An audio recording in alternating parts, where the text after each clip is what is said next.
oh my God, a lot of this gyan, a lot of this knowledge that you possess, like it's stuck in your head, you're dropping these gems. I want to get this on air and hopefully it'll help one person who needs to hear some of this stuff. So for folks who are listening or watching this, Phani was my hero when I was in college. All right. So I was in Hyderabad. I grew up in Hyderabad. Some of you know this. And all I read about Enadu and Telugu and what are some of these newspapers was a Deccan Chronicle was about this startup called Redbus. And it's one of the first big name popular startups. And before the phrase startups was a thing, and Phani was the founder and one of the founders and the CEO. And it was a big deal. It gave a lot of the youth of that generation a lot of identity and something to aspire for. So for 3 years. What? Wow. For almost 3 years. Wow. And like many VCs rejected us saying, hey, that crash happened and then I'm in a new world. And all the people who said they would invest went silent. And I came very close to the running out of cash now because now we have kids and it gets difficult to go in bus. Right. But after we sold Redbus, lifestyle was the same. So before Redbus, I was going by buses. After Redbus also, I was going by buses. So a friend of mine actually said something which really made me even more motivated to pick up these things. Because, he said, like, how many lives can you fit in your one life? And so bring us to the early days of Bip.so. Like, what made you choose that idea? What was the curious part that you were trying to explore? Hey, everybody. Welcome to the Building Public podcast. I'm your host, KP. And on this show, I interview world-class entrepreneurs, ambitious startup founders, creators, and builders on the internet who are boldly building the future in public. This podcast is my excuse to take you all on a curious journey to understand, learn, and hopefully be inspired by the worldviews, insights, and stories of these fabulous people changing the world. So far, I've gotten the rare privilege to sit down with incredible guests like Gary Vee, Alexis Ohanian, Kat Cole, Sahil Lavingia, and many more leaders. So check out the full podcast listing at buildingpublicpodcast.com. Now buckle up and get ready for our latest episode. Hello, everybody. I'm KP, and welcome to yet another episode of Building Public podcast. Today, I couldn't be more thrilled, more stoked, and more I don't know. I'm in search of words right now. Insanely excited for today's episode because I have a fantastic guest from my home country, from the great India. We have Phanindra Sama joining us. And the funny thing is, we're going to talk a lot of stuff about startups. We're going to talk about Redbus. Some of you may already know him. But Phani decided to put on a very formal attire for this interview. And I think I'm going to disappoint him with my questions because I'm not going to do a very formal thing. But welcome to the show, Phani. Thanks, KP. Very excited to be with you. And we've had great chats in the past. So look forward to this. So the premise of this conversation really came about maybe like a week ago where I shared with Phani that, like, look, man, he and I have been going back and forth. We've had lots of like startup conversations, lots of like entrepreneurship, business building conversations. And I was like, oh my God, a lot of this gyan, a lot of this knowledge that you possess, like it's stuck in your head. You're dropping these gems. I want to get this on air. And hopefully it'll help one person who needs to hear some of this stuff. Or maybe it could be something fun that we could look back in 3 years and laugh at, like how naive, we were. But so that was the premise, and he agreed to join us. And so I'm super thrilled. Phani, once again, thank you. I think, all those things don't come out when you set this up formally. Yeah, I know, right?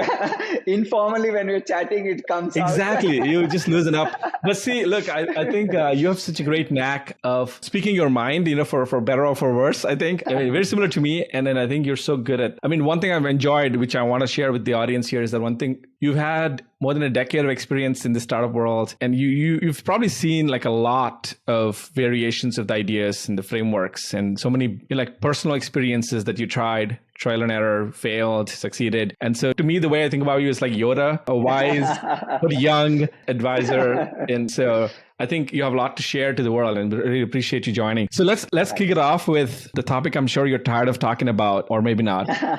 The rise of Redbus. Right? A lot of people know you for probably the most iconic startup out of I don't know, in the first era in startups in India. I was in college. So for folks who are listening or watching this, Phani was my hero when I was in college. All right. So I was in Hyderabad. I grew up in Hyderabad. Some of you know this. And all I read about Enadu and Telugu and what are some of these newspapers was a Deccan Chronicle was about this startup called Redbus. And it's one of the first big name popular startups. And before the phrase startups was a thing, and Phani was the founder and one of the founders and the CEO. And it was a big deal. It gave a lot of the youth of that generation a lot of identity and something to aspire for. So, getting to do this with Phani and getting to like become friends with Phani is like dream come true. It's like, I can't believe it. But the moment I spoke to you, Phani, like one thing I loved was you were so unassuming and you were so humble. And I mean, well, let's start with that. And I have another question about Redbus. Like, talk to me about why are you the way you are? Like, why are you so unassuming? Why are you humble? What? I think there's something deeper. I feel like, the way you carry yourself. I know. Actually, nobody asked me this question, but one thing is, I think being simple is a choice for me. Because, I mean, like I come from a humble background. My father was a farmer. Right. And we lived in a village and all that. So like I never had all these habits of driving like a fast car and all those things. So when I made money, I told myself that all this while I didn't have that habit. So why should I make it a habit now? Particularly because it gives me strength. Right.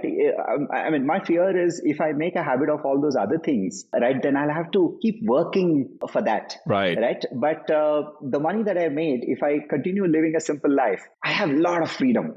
I can do I have earned my living for the life. Right. And then after that, you have many degrees of freedom to do several things. After Redbus, I worked for the government. I did several things with no intention of making money, and my family was fine. So I think I don't know the humility, but living simple is a choice that I made, and my wife was happy with it. So the only person that I had to convince was my wife. So she's fine, and it gives a lot of joy. I love that.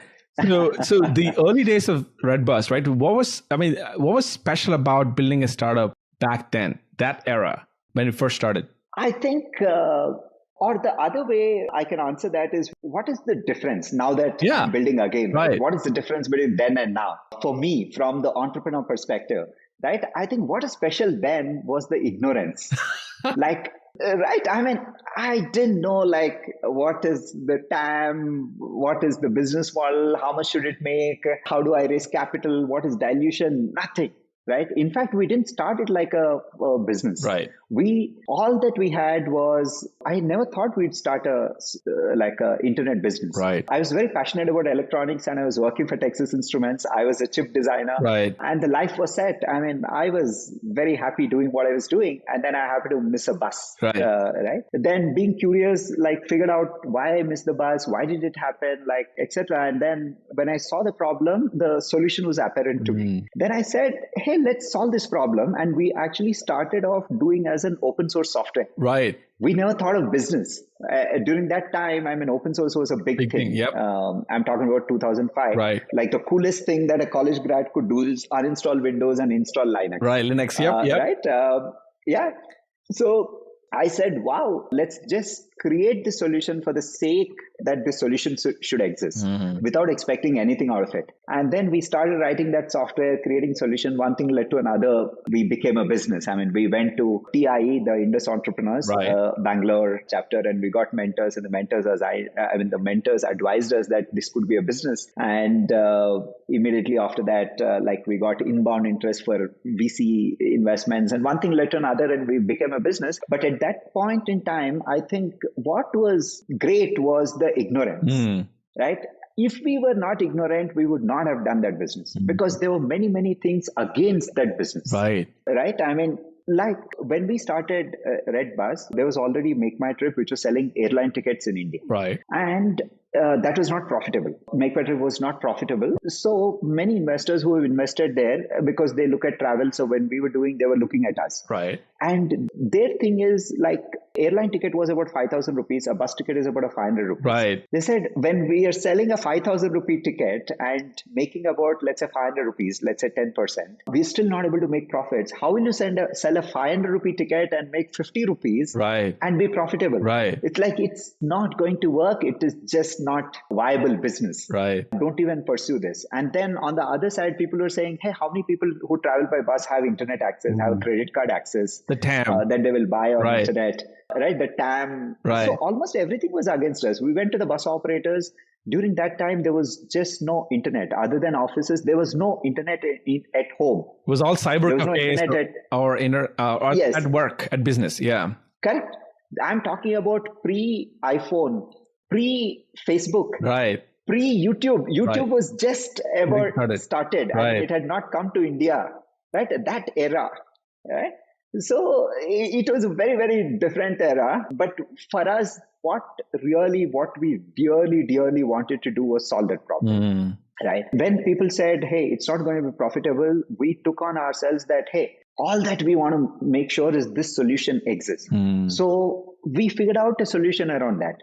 We said, hey, we'll have offices with no AC. We will work out of some other place. Like we will have team members who are like very low. Like we paid the first few engineers, we paid only $100, less than $100, 5,000 rupees. Wow. Maybe it was $100 Right. then, given this Right. thing, right? I mean, engineers coming at that per month. And we cut down everything to just make the solution possible. And then the solution became possible. The interesting thing about internet businesses is it's a winner take it all. Yep. Right? That's true. And after a particular point in time, right, every ticket you sell directly goes to your bottom line. Right. Because you would have covered all your expenses. Right. And then it just, every additional ticket you sell, it's almost going into your bottom And line. at scale, So right? Like you're not even, at the scale. compounding helps you. Absolutely.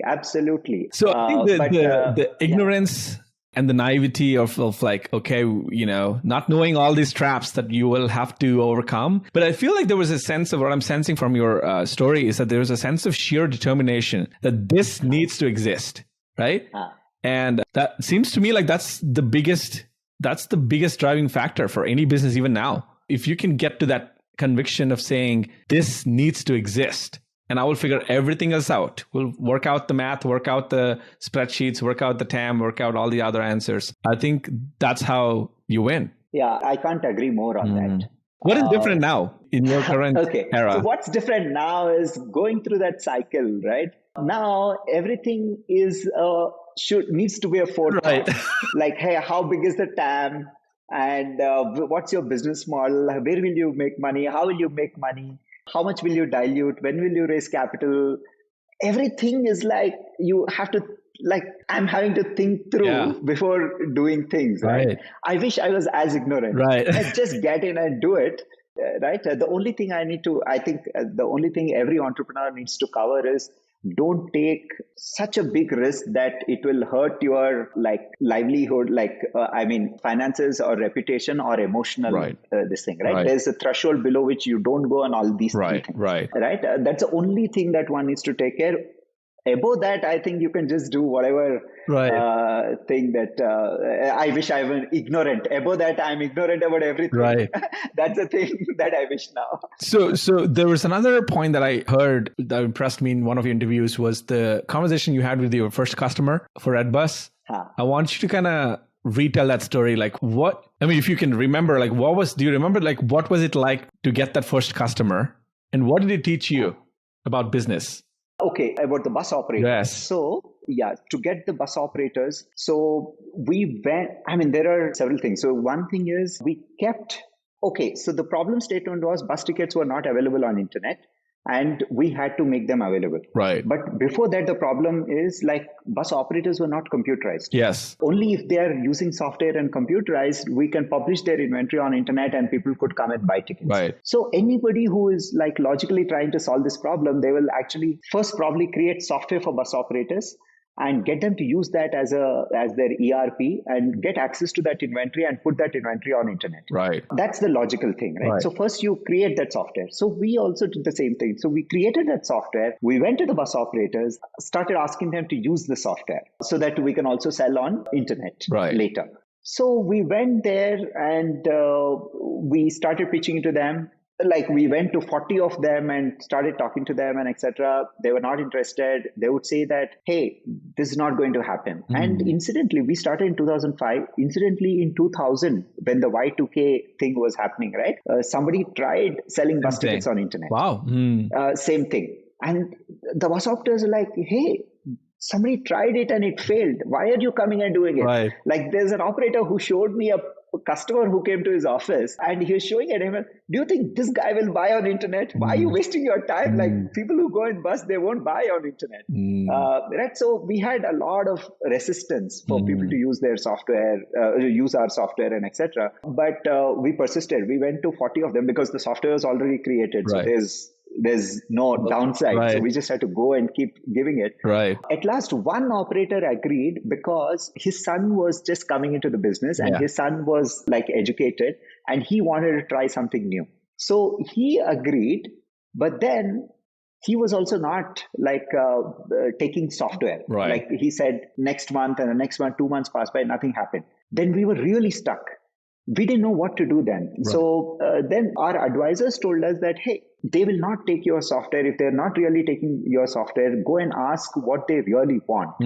Right? At that point in time, I really thank the decision that we took. I mean, thank our good fortune. So at that point in time, like we could have said, hey, you can sit in a good AC office and say that, oh, go and ask them what they really want. I mean, that is what we've been doing for the last so many months. We're going to them and asking them, and they're saying they don't want software, they don't want internet won't work. So what else can we go and ask them? Like, what do they want? Right? But that day something happened and said, anyway, okay, fine, let's give it a try. I mean, they're saying, go and ask. So we went to the bus operator and asked them, okay, you don't want software, you don't want internet, you don't want any of this, but what is that you really need for your business? They said, we don't want anything. More customers come, we can run more buses. Right? They just said that casually, like, hey, we just need more customers. They just want more revenue, more customers. More passengers. More passengers. That's it. We don't need anything. Right? Then we caught that thing and went back and started thinking, hey, they just want customers. They don't need software. They don't want anything. Right? Then it stuck to us that, hey, how do we deliver just that what he wants? And for that meant that just launch the consumer-facing website, drop this ERP for bus operators, and start selling there. And like somehow bringing them traffic, bringing them customers, Customers, somehow get them in. But that was a impossible thing. Like on internet, they'll come, you have to show them what is available, they'll just book and then they'll go. Right. Unlike a shop. Right. If I'm an agent shop, they'll come to my shop. When they come and sit in front of me, I can ask them what they want. I can engage them, call the bus operator, ask him if he has seats, and then sell that seat to the customer. Right. But on internet, I'm not talking to them. Right. They just come and they self-serve and go.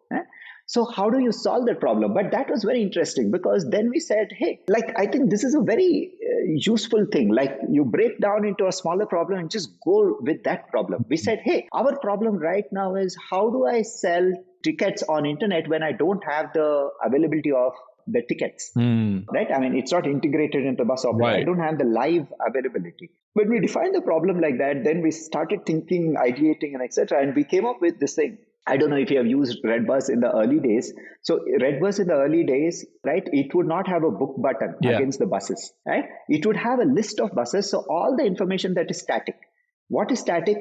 That it is a AC bus that goes from Bangalore to, let's say, Chennai every day at 7 p.m. And this is the price. So all this information about bus is static. Right. The only thing variable is whether seats are available. Right. That static information itself was also very valuable because that information was not available anywhere. Yes. Like how many buses are going from Bangalore to Chennai that evening was nobody knew. Right. So we took that static information, published on our site, said, hey, these are the buses, this is the price, this is the type of the bus, and this, right? I mean, these are the boarding points. And that in itself was valuable. So people were coming here just to see the schedules of buses. And over there, we put request button, not a book Not a button. book. It was a request button. So if they liked a particular schedule, they will click on that request button, leave their phone number and say, I need 5 seats, 2 seats. Then as soon as we get that, we call the bus operator, find out, and then So you were doing the Wizard of Oz. You were like basically doing the, man in the loop kind of situation, right? for 3 years. What? Wow. For almost 3 years, Wow. and like many VCs rejected us, saying, "Hey, This it can is so scale. manual. Yeah, this can scale. It can't scale, and etc. and all that." But this is such a classic example for doing things that don't scale. Absolutely. I think automation and all those things will come. For the most difficult thing in any business is getting the customer, right? If you have the customers, then all this is easy to set, right? Once we started getting customers, right, we could easily go to the bus operator and say, hey, now you use my software if you don't want me to keep calling you. Right.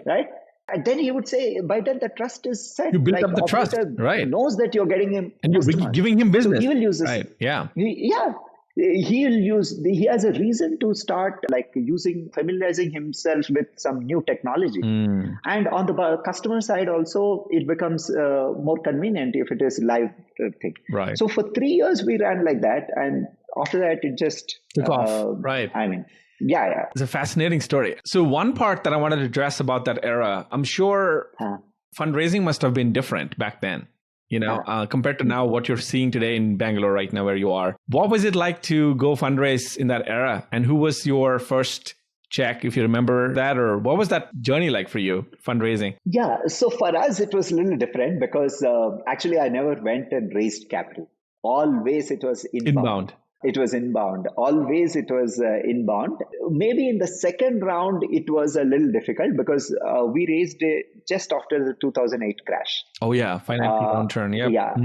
Correct. And that is also a very fascinating story. Until then, we got so much inbound. I was very confident that, hey, we could raise any time we want to raise. Right. Because there was so much interest from investors. And one day I just woke up and all of a sudden, like the 2008 crash happened just like that, like all of a sudden, right? And that crash happened and then I'm in a new world. And all the people who said they would invest went silent. And I came very close to the running out of cash. Wow. Yeah, so that's when I spoke to Kanwal Rekhi, again at a Thai event. Kanwal Rekhi, one of the Silicon Valley investors. Right. I spoke to him and he was convinced in that just one meeting, and they wrote a check, and then from there we went forward. Wow. But after that, it has always been inbound. Yeah. I think it's also because our business was doing well. Yeah, and you were, I think you were like a media darling too, right? The Redbus was like, you were writing about it all the time and you were always, in media. So I think especially the first round, when you said that there was a lot of inbound, what made you choose one investor versus the others? Like you chose someone eventually, like what was the feeling about them that you made that, okay, it's a good fit? Yes, actually it was advice from my advisors. So I got these advisors from Thai. I went and pitched in a Thai event and they gave us advisors. So I took their help and that was advice. So at that point in time, the 3 inbound that came to me, actually once they selected us in Thai, they wrote about us in their newsletter saying, hey, these are the 3 companies that we selected for mentoring. And once that newsletter went, immediately that day or the next day, I got calls from 3 investors. One is called Seed Fund. The fund is called Seed Fund. The other one is Sequoia. Wow. Sequoia is just, I think, setting up in India at that point in time, or maybe something like that. And then the third one was Yahoo and Canon partners who were doing something in India together. So it was like a Yahoo joint venture, maybe Yahoo's investment arm or something like that. Right. So, and there were only these VCs. There were not many VCs. In fact, all through Redbus, all the 3 rounds that I raised from the fund's first fund, like every fund's first fund. So as we were growing, the VC ecosystem was also growing. Wow. That every fund, like a first-time VC was investing in our company. Wow. But then when I had these things, one of my advisors advised me saying, hey, Sequoia is a large fund and you are like very early. Like I was just out of college then. Right. He maybe thought that I'm not ready for a large institutional fund. Take it from a small fund who will give you little money but give you a lot of time. because you need that time, you need their time to like mentor you to do this thing and etc. So I didn't even speak to the other people. I just went with seed fund and raise capital. So that was how the first round was. That's such a... But talking about the media darling, right? I think we big advantage over there because we were one of the very few startups, and that to consumer internet startup, right? I mean, B2C. There could be a B2B startup, but the regular media doesn't have much to write about it. But once it touches consumer, like media has a lot to write about it.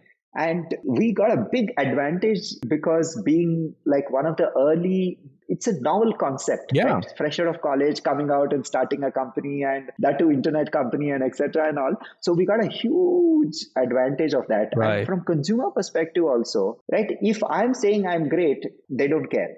But if Wall Street Journal is saying, hey, he's great, that's a huge credibility. Right? For sure. Yeah. So that's why I think that was fantastic. Agreed. I mean, I think that's why the impact was so much beyond, anything that I had ever seen when I was there, right? And also, I think what I remember from my time when I was in India and like watching some of the interviews that you had, I think you were such a, like I said, like you were such a aspirational figure. You became one. And I think, I don't know how much you were intentional about it or were you like thoughtful about it, but you were just, it was easy for the public to root for you. And hence it was easy for the public to root for Redbus because it felt like a new startup bringing us into the new era of internet, right? Internet consumer era, which I think India was just waking up to that era. And, you were such a great guide to guide us into that era. And you were like, well, even now you're like that, so it's such a easy thing to root for. And I appreciate your authenticity. And I think one thing that everybody like growing up, like business was like, had to be born into business. You had to be a Tata, you had to be a Birla, you had to be so to realize that a common man, like an ordinary person like you on TV could give an interview and like say, hey, we're building this cool thing. It felt cool, but achievable. That's what I loved about your story. It felt so cool that you were doing something new that, like these moguls couldn't touch because it's so new that they wouldn't touch it. It's so risky. But you were ordinary in the sense that you were relatable, to everybody, That's why I think it was a special moment. So take us to your life after Redbus acquisition. You covered this in so many interviews about the acquisition and like how it acquired. So I'm not going to touch on that. But let's just say suddenly one day you wake up and you realize Ibibo Group or one of the, they basically bought Redbus and you're done. Not done, but like it's no longer your baby anymore. What was life like from there? And what did you do? Did you go on vacation? What did you do? Yeah, of course, I went on a vacation. I took my mom and family on an international trip, which is great. Being in India, like especially our parents' generation, right? Yeah. And they have this thing about London. Yeah. Because my mom was born in 1940s, so she had some overlap with kind of the British era, and etc. So I think taking her there was a great thing for me, right? And also having the time to go on a 10-day vacation, just spend with her and etc. So that was fantastic. But otherwise, just after selling, the thing in my mind was I wanted to take a learning break. What I mean by that is I wanted to do things that I won't get a chance to do again later in my life. So I wanted to expose myself to different experiences, different things. So I went to Stanford and did a course. I went to UK and did a course in finance. And these courses also, I chose something that I probably won't study. Like I did theater, I did psychology, I did economics, I did finance, I did sustainability in Sweden, a course on sustainability and all that. So I went back to school. I set up a foundation along with another board member of Redbus, which is not-for-profit organization, which is now about 300 people full-time staff. Right. Then I worked for the government. I got this Kakatiya Sandbox, correct? Yeah, that's Kakatiya Sandbox in my hometown in Nizamabad. Yes. And then, yeah. How did it feel like going back to your hometown? Like, did anybody recognize you from TV or like, just like overall, did they know what you did? Like how big of an achievement that was? To sell a company and go from zero. Within the family and friends, they would all know. Neighbors and everybody would know, right? So that is expected, that is there. But I think if you take it casually, then they would reciprocate it casually. Right. Which I think I managed to do because it really didn't change anything in our life. I mean, I still want to maintain the regular life. So for many years, actually, we went in bus, like until recently now, because now we have kids and it gets difficult to go in bus. Right. But after we sold Redbus, lifestyle was the same. So before Redbus, I was going by buses. After Redbus also, I was going by buses. No aeroplane and all that and all. So life remained the same. I mean, they probably didn't see much of a difference. So you took this learning break for how many years? Was it 2-3 years? No, I wanted to take a 5-year break. Right. So I took a 5-6 year break. Yeah, about 5-year break. Right. Yeah, I worked for the government, which is again very good. I became a government officer. Yeah. So actually, a friend of mine, I mean, when I had this thing, a friend of mine actually said something which really made me even more motivated to pick up these things. Because, I mean, he said, like, how many lives can you fit in your one life? I mean, in your life. How many lives can you fit in your life? Wow. Right? And that was like, oh, wow. What he meant was you lived a life of an entrepreneur. Like, how many more lives can you live? Right. Right? Can you live a life of a not-for-profit or impact entrepreneur? Can you live a life of a government servant? Right. Right. All these are very, very different perspectives. How many lives can you live in your life? And that made a big, big impact in me. And I said, wow, like once you have financial freedom, just go for this. So that's how I spent all I did a bit of angel investing and all that. Right. That's it. And so, so after all these stints and, different experiments, you finally got back to the highway of entrepreneurship, right? Recently. So tell us about that. Like, tell us about what that idea brought you back. And I know you're currently working on Building Public, right? Bip.so. So we'll talk about that. But tell us the path that got to Bip.so. Yeah. So basically, in all these experiences, I was thinking, hey, whatever consumes me is what I'll do. If being a government servant consumes me, I'll do that. Being a student consumes me, I'll do that. Being an investor consumes me, I'll do that. Any one of these things, right? But having gone through all that, like I felt like what was more exciting to me was building something. The joy of bringing something new to the world. Right. Right. The joy of crafting it. Right, through the different paths or putting in creativity into it, whether it is go-to-market, whether it is product, whether it is organizing your company, right? The freedom to select who you work with, right? Right, the smartest, the amazing people that you can work with, right? So all these things were like very, very. I was kind of craving for that, and I said, hey. More than anything else, like building a company again is probably what will be more joyful to me. So that's how I kind of chose the path of, hey, I want to build something. So I mostly also driven by, I think, bringing something new to the world. Right. I think that was the big, big drive that I had. Right. Let's further the possibilities, or what new can we bring which will further the human race. So bring us to the early days of Bip.so. Like, what made you choose that idea? What was the curious part that you were trying to explore? Okay, so while building Redbus or even all these other things, like one of the things that I realized is our network is very powerful. Everybody's network, right? And when we are solving a problem while building something, if we just ask somebody in our network, we'll leapfrog forward. Right. Like, for example, many of the things that we are now doing are not being done for the first time. Like, let's say you want to get a load balancer for your servers.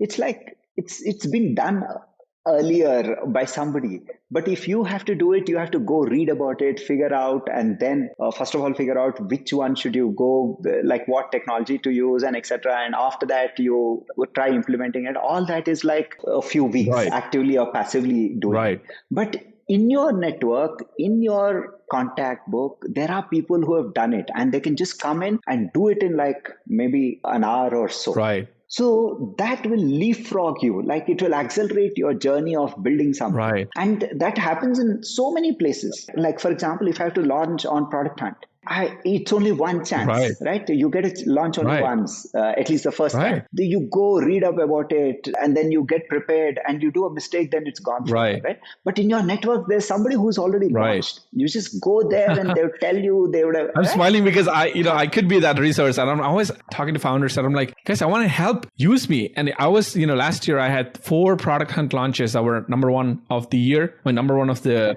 week. Wow. Multiple of them were number 1 of the week. And last year, 2021's product of the year was software, which I launched. And so like to your point, like there are so many people in my network who sometimes I actually want to help and hunt them, because also as a product enthusiast, I want to keep my streak alive. So it's in my own interest to kind of like keep my streak alive and keep hunting new things to bring to the world. But most people, you're right, they're trying to recreate the wheel without ever asking, or trying to do it themselves first time. So absolutely.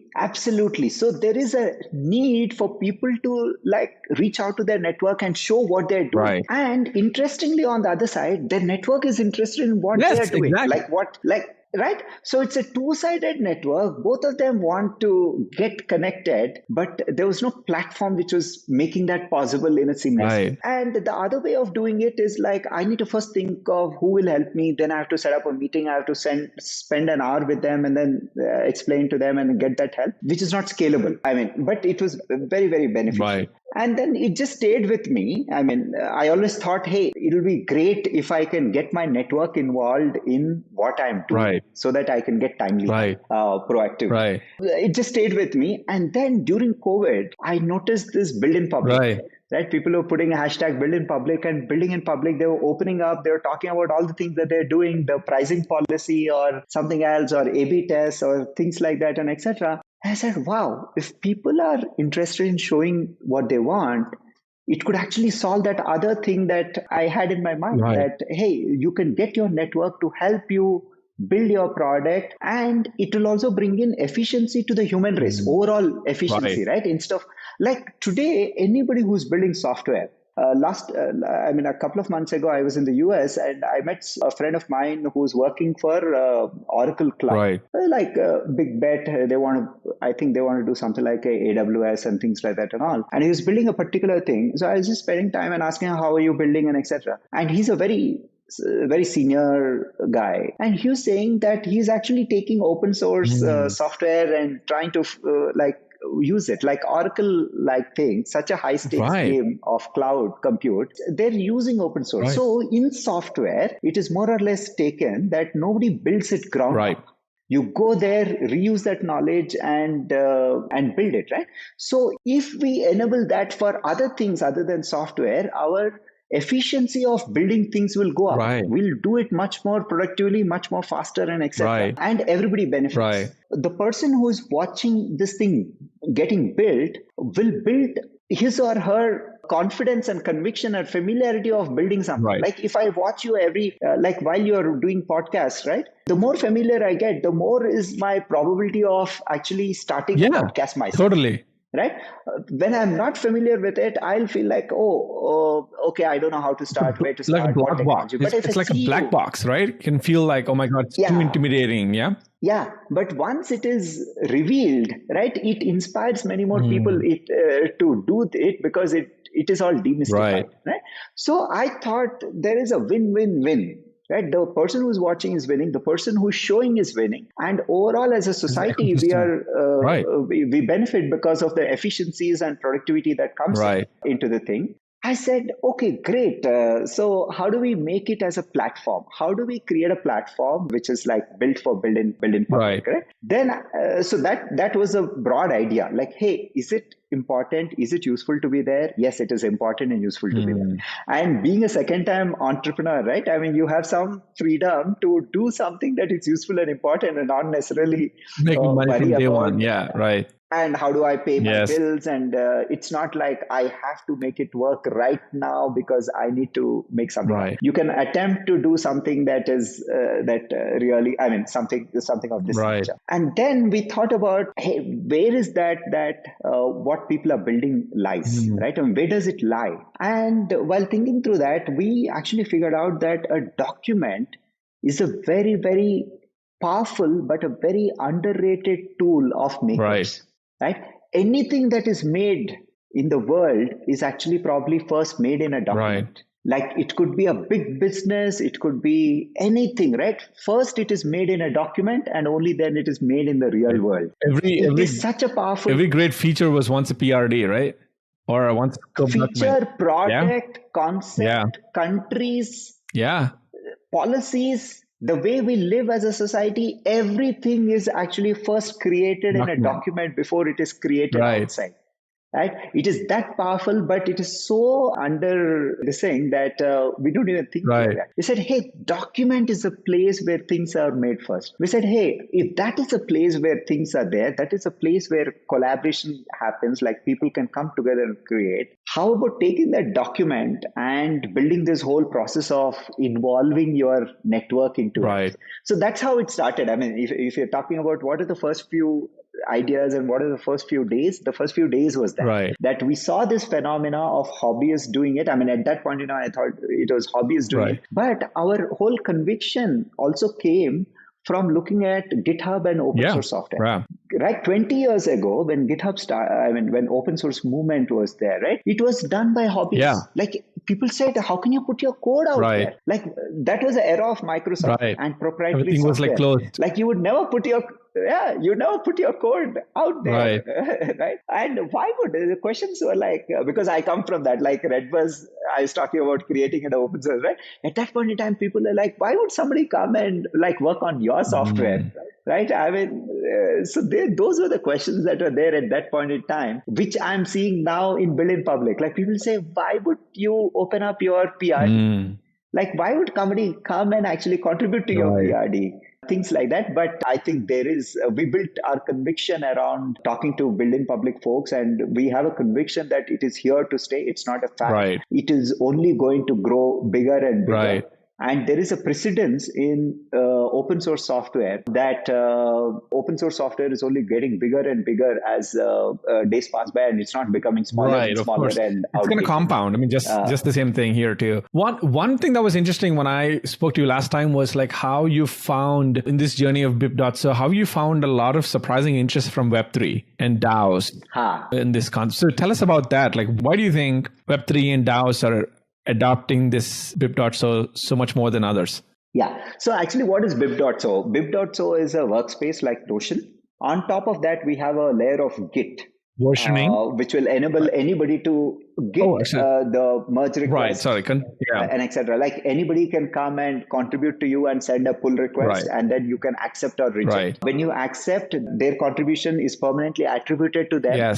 Right, which they can showcase in public because this project is built in public. So I can go and showcase in my profile that, hey, I contributed these ideas to these projects and etc. and all that. And on top of the Git layer, there is a network, social layer. Which means I can follow you, I can follow projects, I can follow topics, and then I'll get in a feed which will make me engaging, and I'll discover new ideas and new content and new projects and etc. So there is a workspace with a Git layer, and on top of that, there's a social layer. So that is what we built, and we thought we'll go to the Build in Public guys and then show them the product and etc. And while doing that, some people pointed us to saying, hey, did you know about DAOs? That's the first time we heard, what is this DAO?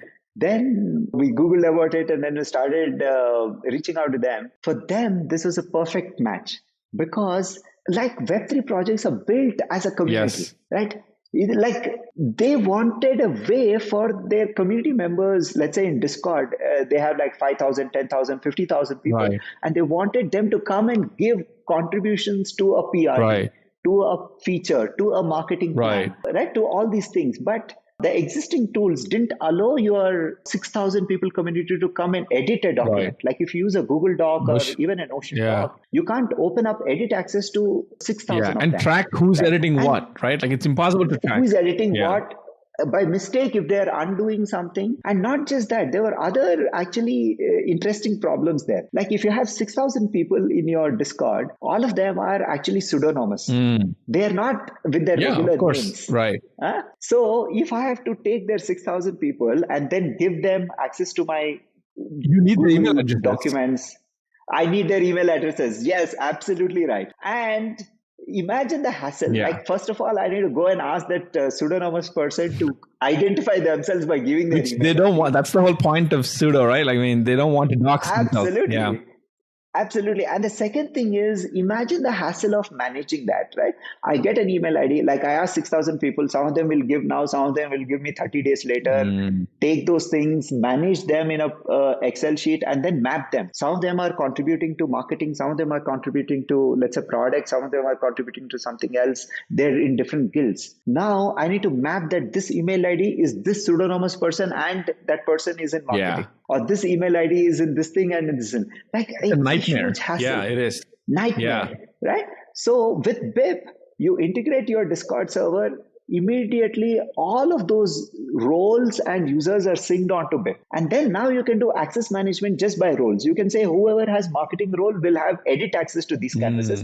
Within the marketing, people who are at level 3 will get edit, level 2 will get comment, level 1 will leave. And after they get edit access, like they can come and seamlessly edit it, and you don't have to worry that your original document is getting like out of right. Right?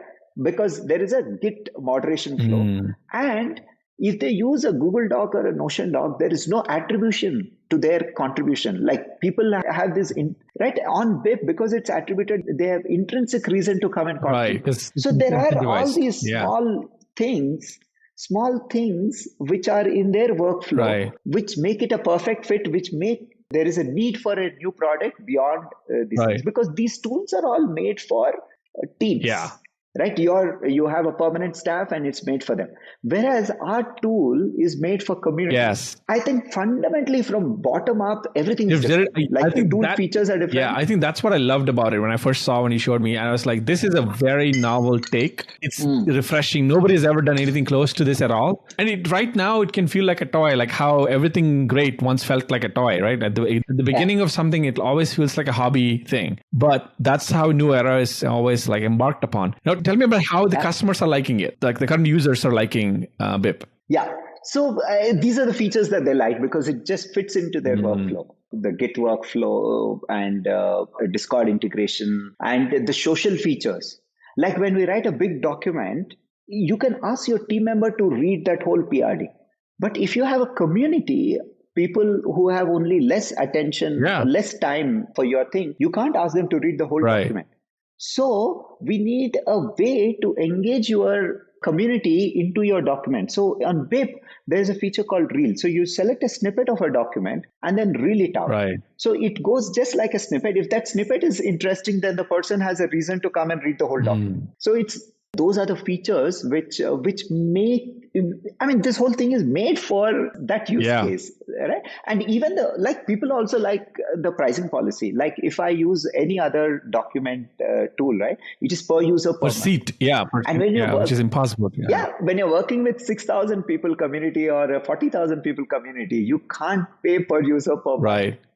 It's just not possible. So even the business model has to be different. So that is what also from, like I said, first time when I was doing Redbus is ignorance. Second time is, I wish I had that ignorance. But anyway, so looking at all these, right, the business model need to be different. Fundamentally, the features need to be different and etc. And all that gives me confidence that, hey, this is worth doing even from the business perspective. Right. One thing is there is this altruistic, hey, this needs to exist. Should exist. Right. But other thing is from a business perspective also, it is a good business to be in. But otherwise, it's a highly competitive market, right? I mean, a workspace is a highly competitive. Right, like there's so many of them, So many of them. But we are catering to a niche and we believe that this niche is the way of life in the future. Right? People will build in public. People will have to open up. People will be frowned upon if they don't build in public, like anything, a platform that matters, like Twitter, right? What is Elon Musk saying? Hey, I'll buy it and open up the algorithm. I'll show the world as to why somebody is taken off Twitter or why somebody will rank higher and etc. But if you open up the code, like how many people can understand? Open up the PRDs. You show the PRDs, a document, then people can understand it. But overall, what it tells me is that, hey, it will be the demand of the consumers for the products that matter to open up. Like I want to know like why my video is not showing up in this thing. What is your algorithm? I think the world is moving that way. What about and transparency? we hope. Yeah, I think transparency is going to be a much bigger play. So what the next 1-2 years, what's your plan? I think it's a continuous iteration. My co-founder tells it very nicely, says that, hey, product market fit is not a binary. It's a spectrum. Yeah. You need to, initially you'll have a product market fit at the stage that we are in, right? We show it to people. Like you said, hey, when I looked at it, it sounded interesting. There is excitement. I'll come and use it and etc. and all. So that is only the initial product market fit. Then you need to have these cycles of product market fit and more product market fit. And someday it just becomes, I can't live without this software. Right? So I think that iteration, that is the journey that we are in. We'll do several things, several experiments. But I think if I have to put overall what we'll be doing, I think we'll be doing more and more product market fit stuff. More and more things where people feel like, hey, I just can't live without this software. I mean, I love that framework of thinking of PMF as a continuous spectrum as opposed to you have it or not, like binary. Yeah. I think a lot of the times, like even like, I mean, sometimes I'm surprised at some of the things that people use and it may seem like there's no PMF, but they still use it. So it's hard to like really gauge it based on one survey. It's a constant, learning process. All right, switching topics, jumping off to one last thing before we wrap up. Funny, another thing that I love about you is your I know you're too humble to admit it, but your worldview and sort of perspective on how to know when you're on the right path of starting your startup, right? Like how to know what's the idea that you need to pick on, to go all in on, to go invest time and energy in. And we talked about it in many of our chats. What is your advice to like first time founders? They may have 4 or 5 ideas, let's say, and they're probably trying to sift and sort through all these ideas to understand, okay, what is the right one for me? What is your advice for them? First of all, I don't think I am like in a position to really give advice on that. But I think I would say that different people are seeking different things from this entrepreneurship journey, right? There is, I know founders, some of my friends who just want to get to a 5K MRR. Because they're seeking only that. They're just saying, hey, I just want to do this and I want to be free of my job. Then there are people who are driven after innovation, like people like me, right? I mean, like we just want to create something new. There are people who want to just make a unicorn out of it. I mean, doesn't matter what it is, selling fish or whatever it is, like existing thing, I just want to do it and get to a unicorn. So I think when different people are seeking different things, that answer will be very different for different people. Like what is that they want to pursue and how should they evaluate, right? I mean, like for me, what was very interesting is something new, doing something new which doesn't exist, right? If there is another idea which is has a much higher probability of success, but something that already exists, I naturally won't probably like it. And when I don't like it, every day at work will be so difficult. Yeah, it will be so difficult. And in entrepreneurship journey, one thing is certain that like you need to just be at it, right? You need to have that internal reasons to cheat yourself to be motivated, right? You have to cheat yourself to be motivated to go back to, and not just about us. I think everybody out there like goes through the same thing. So being at it is the biggest thing. And for that to happen, I think this thing as to why we are doing it is a primary question that I'll ask. Like, why do we want to do it? And then figure out what we want to do rather than that. But another thing that I would say is, it is very, very difficult to come out with a brilliant idea. It is very rare. It is getting more and more difficult to, I mean, this is my personal opinion. I could be completely wrong and etc. But it is very, very difficult to come up with a great idea.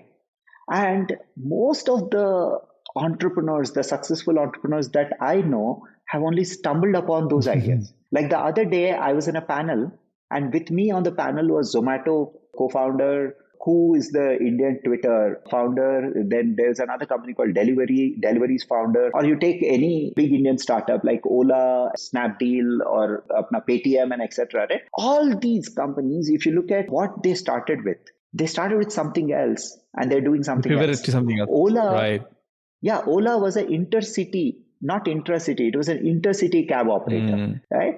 And Zomato was not a delivery. It was just reviews. Startup. It was, right. Yeah, it was a reviews website, right? I mean, today it's a Decacon. Right. I mean, would it have been a Decacon with that? The answer is no. Right. Indian Twitter was actually Indian Quora. They were building Wow. Indian vernacular Quora Right.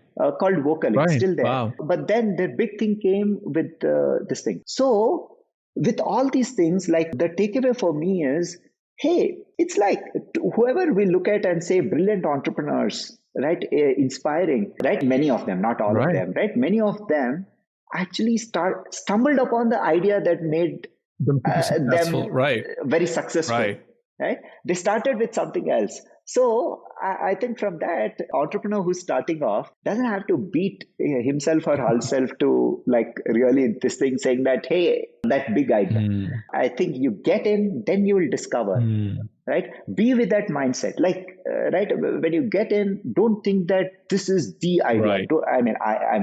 If I were doing it, I won't be very confident that this is the idea Right. and I know it. Right. Like I can see it. I'm this visionary guy, so I'll just go behind Right. it. I think put it out there. It's a hypothesis that you have about the future, Right. the way the people's needs will shape up in future. So you're building with that hypothesis, but it may not shape up that Right. way. So if it doesn't shape up that way, look at what else are the needs. So now you have a reason to talk to people. Now you have a context to talk to people, and while talking to people, figure out what is needed and then stumble upon it. Right. So I think what made these entrepreneurs great is that ability to find out what is the big opportunity in the way, right? Not that they had it before they started the It journey. reminds me of what you just started early on. I was shared early on, which is you were trying to go to this Redbus, so the bus operator and trying to like pitch him the ERPs, and even though like in theory it made sense, your hypothesis was right that the people needed ERPs, but the unmet desire that he expressed to you was that he needed customers first. And nobody could have predicted that. I mean, I guess it's easy to look back now and say, yeah, that's where you should have started Redbus, right? But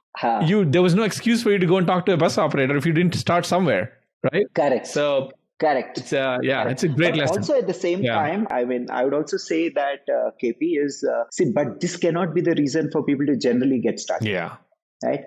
So saying, okay, I'll just get started because nobody had this idea. Nobody knows what is happening. So I'll just get started and figure out my way. That cannot be the reason. So actually one thing that has helped me during the entrepreneurship journey and etc. It's a journey of a lot of introspections. Like you think like, why did I do this? How can I avoid it later? And etc. and all that. So one thing that really helped me is this thing of like yin and yang, or if something is true, the opposite is also equally true. Right? Like just now I said that, hey, nobody has any idea, so get started. But I'm also contradicting it, saying that, hey, don't just start it. Because, it's the paradox, right? It's a paradox. Yeah. Everything. Like there was a time when I was micromanaging my team and the team came and said, boss, you micromanage. I don't want to work under you. Then I went completely hands off. Then the same team members came to me and say, hey, you don't care about anything in the company. Like then I said, oh my God, neither this works nor that works. What works is actually a balance of that. And that gave me a lot of peace and a lot of confidence as to how to approach many of these problems. Right? Today, I would have been confused. Hey, do people know like what is a big idea or don't they know? But believing this paradox kind of a thinking, right, made me believe like, hey, it is actually both. It is your fine balance of these two is what makes you like successful. Right. I'm just sharing that it could be useful. Yeah. No, I mean, it's the duality, right? It's the two perspectives, being right at the same time. Absolutely. And I was talking to somebody at Sequoia, one of the partners there, and he was telling me that actually, he used the word schizophrenic. I know, he may have meant it in a light, this thing, but he said he looks for that attribute in the founders. Like, right? They say this and they say the opposite also. Like they hold their like strong opinions loosely, right? Yeah, like that. Yeah. It's fascinating. How can you hold multiple opinions without really conceding to any one of them? And letting the reality take you, letting the circumstances guide you. So awesome, Phani. I could go on for hours with you. I'm so happy and honored to have you on the podcast. It's been such a blessing getting to know you so closely and getting to learn from you, and hopefully even also like share with you and co-learn, co-build together, like build in public, right? So it's been so great. Thank you for being here. And I wish you all the best with Bip. As you know, Bip already has my vote, my blessing, it's a darling to me already because, it falls so aligned with what I believe in, the worldview that I believe in, as you know. So really rooting for you and the company and the team. Keep me posted and can't wait to see more moves from you.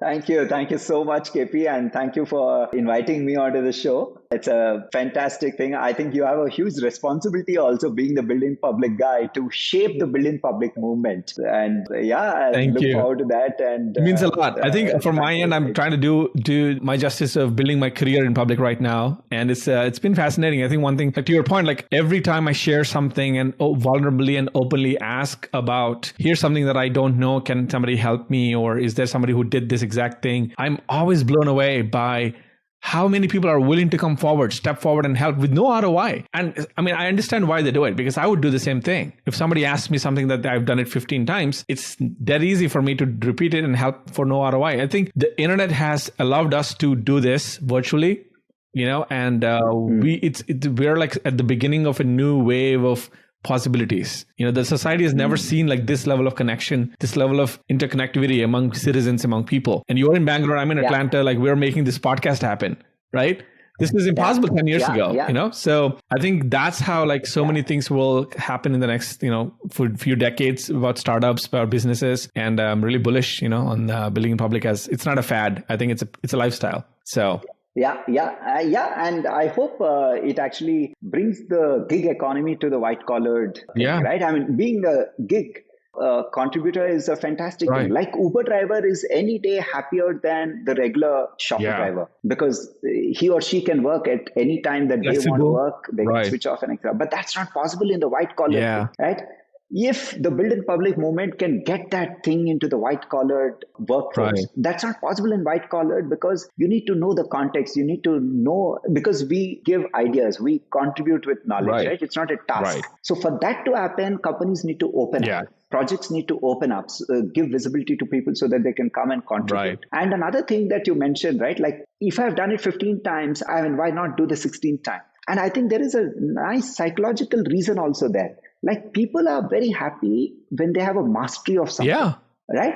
I mean, there is correlated. Mastery of something is correlated with happiness. Right? If only, I think that atomic job, right? If somebody has done SEO for so long, if he has to become a marketeer somewhere, he needs to now learn SMM, SEM, and 20 other things to be a full-time marketer. But he or she may not have interest in all those other things. But just being a master of SEO and then contributing to projects which are getting built in public, they can continue to build that mastery and move forward. That is what they're excited about. That is where their mastery lies. And this opens up an avenue for all kinds of such possibilities. And I think people can just do atomic jobs. I mean, if it really evolves the way that you and I are envisaging, I think it will be a beautiful world. The bounty, out there. I mean, I see what you're meaning. It's bounties. It's a lot of possibilities. For a contributor, for project also, right? I mean, it is so much more efficiency. And for consumers, there's more trust. Like, hey, this is the reason why they're doing this. I think an open world transparent world feels like a safer world for everyone. I agree. So I think there are all these possibilities. We don't know if the mechanics that we have right now are the mechanics which will enable it, or we need different mechanics or a different generation of the next generation of you and me coming to that. But I think it is something that is needed to be there, which will be there, whether we do it or not. It will be done. It's a natural course. I think it's a natural step in evolution. I think it's just a matter of time. Evolution. All right. Awesome. Thank you so much, Phani. Keep in touch. All right. Thank you, KP. Thank you so much. Bye-bye. You have a good day. Have a good night. All right. Great being with you. Thanks. Bye.